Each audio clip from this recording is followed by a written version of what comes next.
तिकडे नागपूर विधान परिषदेत 600हून अधिक मतांना मी जिंकणार, पोतदार यांनी हा विश्वास व्यक्त केलाय। भाजपचे नागपूरचे उमेदवार आहेत राजू पोतदार आणि त्यांनीच हा विश्वास व्यक्त केलाय। नागपूरमध्ये राजू पोतदार विरुद्ध काँग्रेसच्या अतुल लोंढे अशी लढत असणार आहे। अतुल लोंढेंना मवियाची मतं राखून ठेवणं कठीण जाणार असं पोतदार म्हणतात।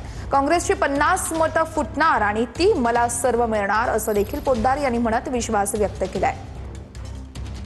अतुल लोंढेंना महायुतीचे जे मत आहे ते तर मला मिळणारच आहे, पण अतुल लोंढेंना महाविकास आघाडीचे मत ते सुद्धा राखणं हे निश्चितपणे कठीण जाणार आहे।